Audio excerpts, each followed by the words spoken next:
कभी रात के सन्नाटे में जब दुनिया सो जाती है और सिर्फ आप जाग रहे होते हैं, क्या कभी आपने अपने दिल से ये सवाल किया है, मेरे साथ ही ऐसी क्यों होता है? मैंने किसका किया बिगाड़ा है? क्या मैं वाकई इतना गुनाहगार हूं कि हर दुख, हर आजमाइश मेरी ही किस्मत में लिख दी गई है? ये सवाल जबान पर नहीं आते, ये दिल के अंदर खामोश चीख बन जाते हैं। कभी आप खामोशी से रोते हैं, आंखें नुम होती हैं, सांस भारी हो जाती है, मगर किसी को बता नहीं पाते।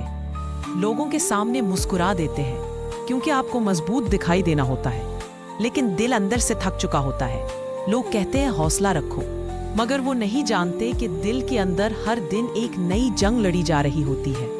कभी दिल कहता है शायद मैं कमजोर हूँ, शायद मैं इस जिंदगी के काबिल नहीं, और बाज औकात इंसान इतना थक जाता है कि जीने से भी डरने लगता है। इसी लम्हे शैतान दिल में सरगोशी करता है, बस छोड़ दो, अब सब खत्म कर दो, बस।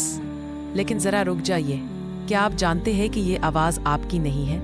ये वो आवाज है जो आप अल्लाह से दूर करना चाहती है। जरा सोचे, अगर आप ना रहे तो आपकी माँ के दिल पर क्या गुजरेगी, आपके बाप की आंखें कैसे सोएंगी, और वो लोग जो आपको टूट कर चाहते हैं वो खुद को कैसे संभालेंगे?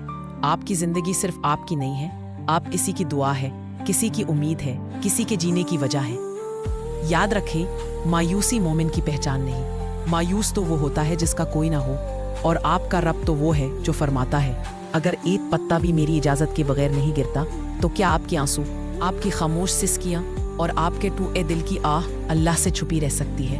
कभी नहीं। कभी आप सोशल मीडिया देखते हैं, हर तरफ खुश लोग, मुस्कुराते चेहरे, कामयाब जिंदगियां, और दिल कहता है सब खुश हैं, बस मैं ही बदकिस्मत हूँ। लेकिन सच ये है, हर तस्वीर के पीछे एक खामोश कहानी होती है, हर मुस्कुराहट के पीछे कोई ना कोई दर्द छुपा होता है। आप अकेले नहीं हैं जो टूटे हुए हैं। हम अक्सर अल्लाह के फैसलों को उस वक्त नहीं समझ पाते।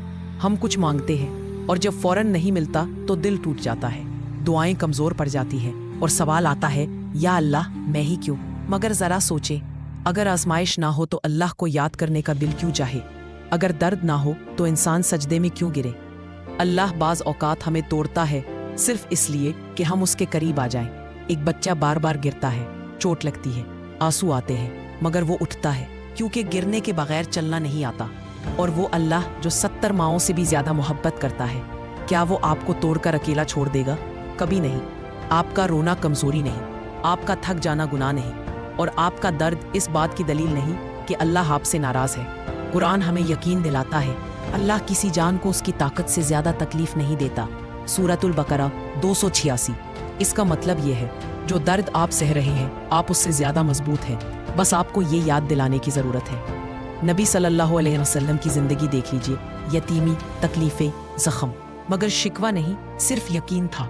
हजरत यूसुफ कैद में गए मगर अल्लाह पर भरोसा न छोड़ा, और एक दिन वही कैदी बादशाहों के बराबर खड़ा था। ये अल्लाह का वादा है, जो सब्र करता है वो हारता नहीं। जब दिल बहुत बोझल हो तो सजदे में चले जाएं, जब अल्फाज ना हो तो आंसू ही दुआ बन जाते हैं। अल्लाह फरमाता है, दिलों का सुकून मेरे जिक्र में है। सूरत रद 13:28। और ये भी वादा है, हर मुश्किल के साथ आसानी है। सूरत शुरा 19:6। ये आसानी आएगी, जरूर आएगी, बस थोड़ा सा सब्र और थोड़ा सा यकीन। आखिर में बस ये याद रखें, आप अकेले नहीं हैं, अल्लाह आपके बहुत करीब है। आपकी जिंदगी कीमती है। अल्लाह पर यकीन टूटे हुए इंसान को भी दोबारा जीना सिखा देता है। वह अल्लाह से उम्मीद रखो, जिंदगी अभी खत्म नहीं हुई।